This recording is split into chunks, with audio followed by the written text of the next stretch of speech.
السلام علیکم ستړي مسئ نهمې جلسې ته ښه راغلاست. تېره اته جلسې مونږ نوم بېلابېل اړخونه توضیح کړه، توضیحات مو ورکړه. په دې جلسه کې هم د نوم سره تعلق لري دا جلسه. هغه د نوم لفظي حالتونه چې څلور ډوله وو مونږ مخکې تشریح کړه چې نوم مذکر دی که مؤنث، لفظي حالت کې جمع دی که مفرد، د مفهوم له مخې خاص دی، جنس دی، ډله ییز دی، معنا دی، عام دی، ذات دی. همدارنګه ساختار له مخې بسیط دی، مرکب دی. دا مو خلاص کړه. اوس راځم دوهم بخش د نوم، هغه معنوي حالتونه دي. یو نوم چې دی 15 حالتونه خالی نه وي معنوي کې، یا به نوم فاعلي وي، یا مفعولي وي، یا ندایي وي، یا ارتباطي وي، بل به اضافي وي. دې 15 حالتونو نه خالی نه دی یو نوم. نو کله چې موږ راځو چې دا فاعلي حالت دی، دا مفعولي حالت دی، څرنګه دا کولی شو چې دا وایو دا فاعلي او مفعولي؟ تیر کال د کابل په فورمونو کې دغه سوالونه راغلي وو. نو ډېری شاګردان زده وو، اما دا موضوع ته بیخي نابلده وه. دوی دغه فاعلي حالت او مفعولي حالت ته یو وارې ګیج شو. کله چې موږ فاعل او مفعول وپېژنو، حالتونه بیا ډېر په اسانه سره پېژندلی سو. همدارنګه موږ دلته ویلی شو چې فاعلي حالت کوم حالت ته وایي، مفعولي حالت کوم حالت ته وایي. نو راځئ چې مخکې له دې چې حالتونه وپېژنو، اول فاعل او مفعول هم وپېژنو. کله چې موږ فاعل او مفعول پېژنو، نو د فاعل او مفعول د پېژندلو په خاطر دغه تحت لفظي زه تاسو ته تعریف کوم. دا مثال کې ورته وایم. اول میایم بایی که فاعل چی است؟ اجرا کننده یک کار را فاعل میگم، گیرنده یک کار را مفعول میگم. د کار کول او اجرا کوونکي ته فاعل او اخیستونکي ته مفعول وایي. که موږ د جملې ته وګورو، دا کې احمد خط لیکي، احمد فاعل، خط مفعول، او لیکي څه شو؟ فعل شو. احمد دلته فاعل دی، خط څه دی؟ مفعول دی، ځکه اجرا کوونکی احمد شو کنه، او لیکي فعل دی، فعل دی. نو داسې وایو فاعلي حالت که یو نوم په جمله کې فاعل واقع شي، حالت فاعلي. که یو نوم په جمله کې مفعول واقع شي، حالت مفعولي. که یو نوم حمید ډوډۍ خوري، حمید څه شو؟ دلته فاعل.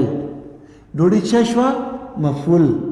که یو نوم په جمله کې فاعل واقع شي، حالت فاعلي. که یو نوم په جمله کې مفعول واقع شي، حالت مفعولي. اخري خو په خپله فعل دی. دریم حالت ندایي. که چیرې یو نوم ته غږ وشي، ای وروره، دغه مشهور علامه د ندایه ده. که دغه ورور ته غږ شوی وي، ای وروره، او دغه علامه په آخر کې راغلي وي، دغه حالت ندایي. منګه دا ورور حالت کوم حالت دی؟ دا ندایي حالت دی. ای خور، خور ته غږ شوی دی، خور حالت کوم حالت دی؟ ندایي حالت دی. دې ته ندایي حالت وایي. ارتباطي حالت کوم حالت ته وایي؟ که چیرې دوه کلمې د ارتباط د تورو په واسطه، د ارتباط د عاداتو په واسطه رابطه پیدا کړي. موږ عادات څلور ډوله ښودلي وو. یو په هغو کې ارتباطي وو، عطفي وو، اضافي وو، ارتباطي وو، بل تشبیه وو، چې دا بیا تشبیه کې ووایو، د تشبیه برخه. نو راځم، ارتباطي عادات پښتو کې 12 دانې دي چې عبارت دي په، پر، تر، بې، نه، له، تا، لره، نه، څخه، ځنې، سره. دا 12 عادات چې دي، دې ته ارتباطي عادات وایو، دې ته ارتباطي توري وایو. نو وګورئ، که چیرې دوه کلمې د ارتباط د تورو سره راغلي، دوه کلمې د ارتباط د تورو په واسطه رابطه پیدا کړې وه، د حالت د ارتباطي وایو. وګورئ، دا د کوره راغلم. کانکور کې داسې سوال درته راځي، په لاندې جمله کې کوم حالت نغښتی دی؟ کدام حالت پیچیده است در جمله زیل؟ این دو کلمه است توسط ل ارتباط پیدا کرده، توسط چی؟ ل حرف ارتباط است، حالتش ارتباطی. اینا خونزی، تا، زم مستقل، خونزی مستقل، تا یک کلمه اینا مستقل عادات است. اگر این دو کلمه این مهم نیست که عادت در شروعش بیه، این عادت در بینش بیه، مشکل نیست. ولی اگر دو کلمه توسط اینها رابطه پیدا کند، در اون صورت این حالت هر دو کلمه ارتباطی در جمله زیل حالت ارتباطی هستند. آمدن به خاطر چی؟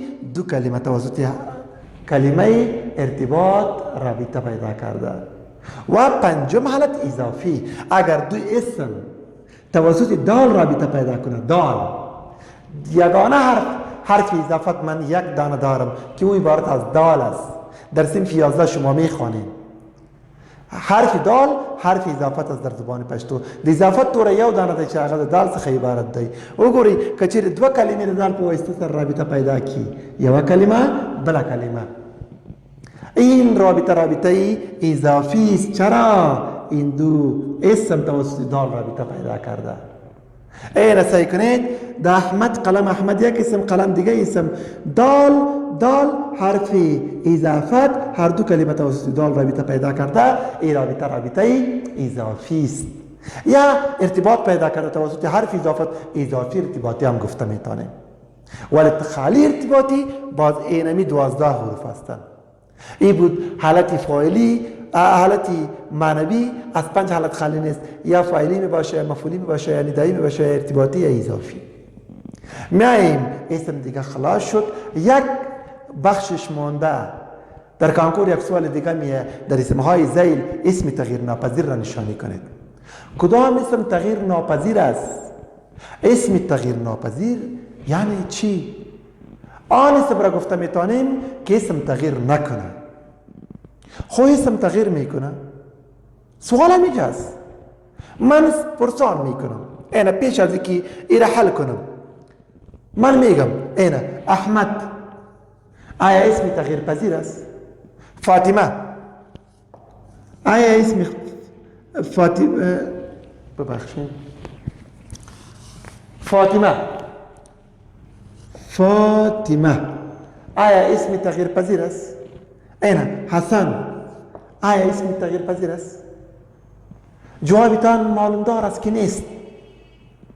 ولی من میگم تغییر پذیر است. تغییر یعنی چی؟ در کدام حالت تغییر کنم؟ تغییر یعنی در حالتی سعی کن زمان حال اصلی میگم، اصلی زمان حال را میگم، بیاد داشته باشید. غیر اصلی زمان گذشته را میگم، زمان گذشته را میگم. و ندایی در این 3 حالت تغییر میکنه، در این 3 جای تغییر میکنه. من ندا میکنیم احمد، این هی اضافه شد، احمد به احمد تبدیل شد. فاطمی را صدا میکنم فاطمی، این فاطمه به فاطمه تبدیل شد. حسن به حسن تبدیل شد.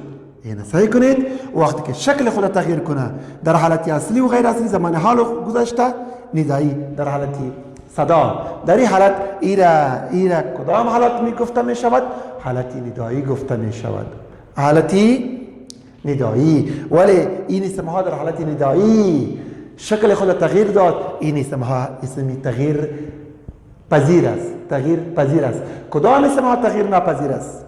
هرگاه اسم با الف خلاص شود، اسم با الف خلاص شود تغییر ناپذیر است. بابا را صدا کنید بابا خط نوشته میکند، بابا خط را کتاب را خوانده بود. در اسم بابا، در کلمه بابا هیچ کدام تغییر نمیه، هیچ کم تغییر توپیر پکی نرازی. این صدای یو کی میته، آن واو کی صدای یو میته، ای هم تغییر ناپذیر است. سالو آن واو کی صدای او میته، زانگو، پشو، ورشو، ای هم تغییر ناپذیر است. آن یا که به ای سرگند